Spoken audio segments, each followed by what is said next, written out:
저를 볼 때마다 사람들이 한국 유전자가 전혀 없다고? 이러면서 되게 놀란 그런 게 있었는데 맞습니다. 저는 한국 유전자가 전혀 없고요. 나는 어디에, 뿌리가 어디지 도대체? 나는 어디 나라 사람이라고 할 수 있을까? 이런 정체성 혼란이 확실히 있었는데요.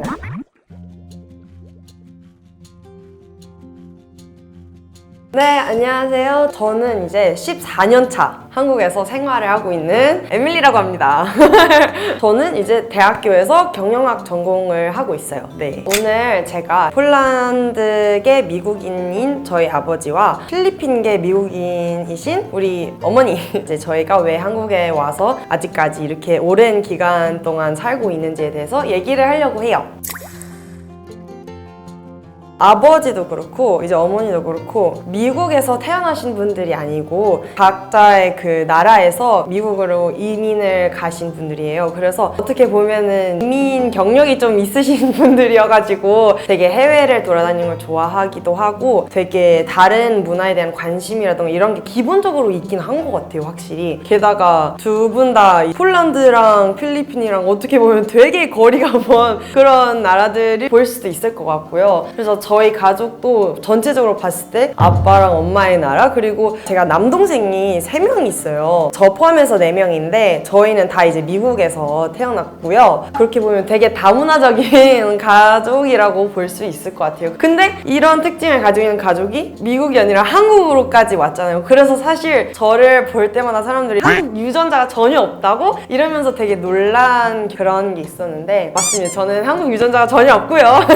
한국 사람 같다, 뭐 한국인 다 됐다 이런 얘기를 이제 해줄 때마다 저는 그걸 되게 칭찬으로 듣거든요. 왜냐하면 그만큼 제가 노력을 엄청 했어요. 한국에 와서 처음부터 이제 이민 생활이 워낙 쉽지가 않았다 보니까 그런 어울리고 싶은 또래 압박감이라던가 이런 데에서 영향을 좀 받아가면서 되게 언어에 대한 노력을 많이 했던 것도 있고 저뿐만 아니라 아버지도 어머니도 언어 관련 노력을 많이 할 수밖에 없었던 것 같아요. 이제 저희 아버지 같은 경우에는 직업이 영어 강사세요. 그래서 영어를 가르쳐 주는 일이다 보니까 한국말을 비교적 다른 외국인들보다 사용할 일이 조금 없을 수도 있지만 그럼에도 불구하고 진짜 노력을 하시는 편이어가지고 모르는 게 있으면은 저나 동생들한테 무조건적으로 물어보시는 편이고 어머니는 반면에 아버지께서는 이제 7개 국어를 하셔가지고 습득력이 확실히 있으신 것 같아요. 근데 어머니는 반면에 조금은 아버지에 비해서 딸린 편이라고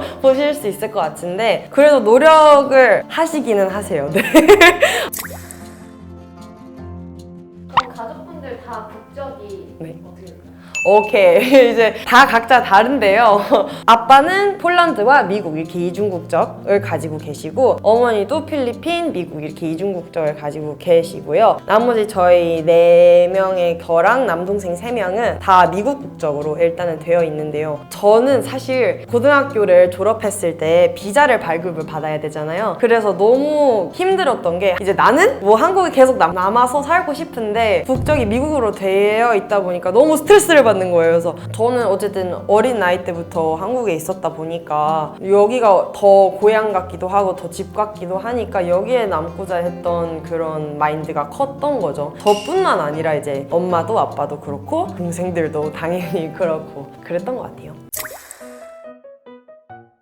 다들 이제 많이 물어봤다 보니까 저도 아버지한테 가서 이제 물어봤어요. 왜 한국이냐? 다른 나라도 많이 이제 갔을 텐데 아버지께서는. 근데 자기가 친한 친구랑 이제 어렸을 때 한국에 와서 놀러 왔던 거죠. 여행 삼아서 놀러 왔는데 문화적인 거나 아니면 뭐 사람의 정이라던가 이런 되게 일반적인 이유보다는 그냥 전체적으로 여행을 친구랑 하면서의 그 경험이 너무 인상이 깊었나 봐요. 되게 오래 남았었고 이제 자기가 했던 여행들 중에서 그 분위기라던가 그런 자기의 기억에선 되게 긍정적으로 남았던 거죠. 그래서 그게 어떻게 보면 결정적인 그런 이유가 됐지 않았을까 싶어요.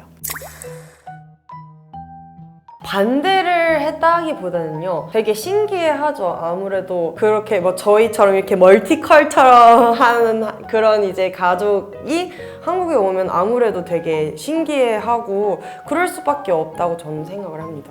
안 그래도 제가 이제 고등학교를 졸업하고 2년쯤 지났는데요. 그런 2년 동안 되게 고민을 많이 했던 것 같아요. 제가 친구들이라던가 성장을 해온 환경이라던가 뭐 태도나 이런 기본적인 것도 다 한국에서 제가 겪어왔잖아요. 근데 어떻게 보면은 미국으로 가고 싶다 그런 마음만 먹으면 제가 돈을 모아서라던가 해서 미국으로 가면은 되는 그런 이제 갈림길이 생겼을 그 당시에 고민이 진짜 많았는데, 최근에 미국을 갔다 왔어요. 이제 그 비자 관련 일 때문에 아무래도 그런 건 있었던 것 같아요. 이제 미국에 오랜만에 14년 만에 몇 개월 동안 갔다 오면서 정체성 혼란 같은 게 확실히 있긴 했었던 것 같아요. 뭐 너 아빠는 여기 나라 사람이고 엄마는 여기 나라 사람이고 국적은 여기고 한국에서는 살고 있고 뭔가 이것도 저것도 아닌 제 자신을 보면서 내가 나는 어디에 뿌리가 어디지 도대체? 나는 어디 나라 사람이라고 할 수 있을까? 이런 정체성 혼란이 확실히 있었는데요.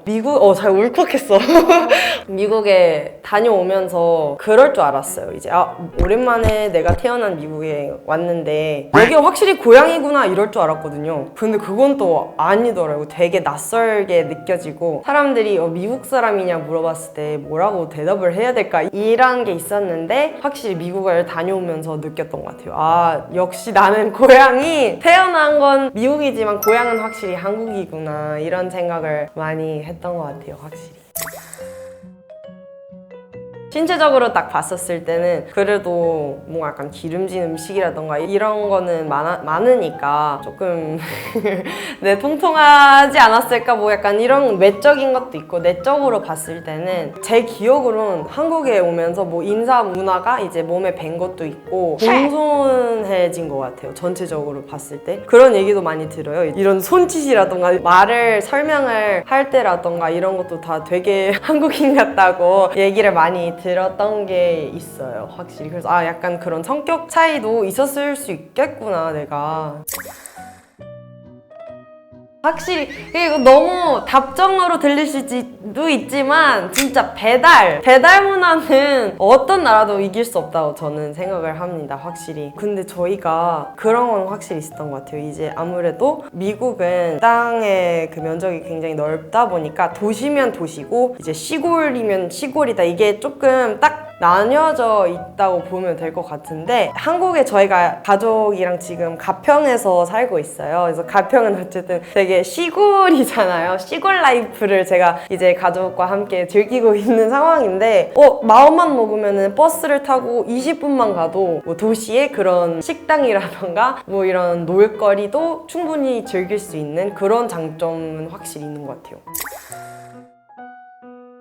근데 저는 되게 복받은 케이스라고 말해도 과언이 아닌 것 같아요. 왜냐면 제가 이제 도시가 아니라 시골로 바로 이민을 갔던 거거든요. 가족이랑 같이. 그래서 그 시골에 있다 보면 학교가 이제 많지가 않다 보니까 같은 아이들끼리 이제 초등학교 때부터 같은 또 중학교로 가고, 중학교 같이 다녔던 애들끼리 또 같은 고등학교로 가고, 그러다 보니까 저희끼리 아기 때부터 서로 알다 보니까 딱히 저는 그런 경험을 한 적이 한 번도 없었던 것 같아요. 진짜 저는 운이 좋다라고 해도 될 것 같아요, 진짜. 그래서 그 친구들과 아직까지도 이렇게 연락을 하고 있고요. 너무 즐거운 학교 생활을 보냈던 것 같습니다. 현재는 한국어가 편하세요? 영어가?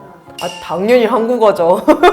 영어를 이제 아예 뭐 까먹었다 이거는 아니에요. 왜냐면 집에서는 이제 영어를 저희끼리 쓰다 보니까. 근데 확실히 한국어가 편합니다. 네, 오늘은 저희 아버지와 어머니가 미국이 아닌 한국으로 와서 살기로 한 이유에 대해서 설명을 드렸습니다. 오늘 영상이 재밌으셨다면 구독과 좋아요를 부탁드리겠습니다. 감사합니다.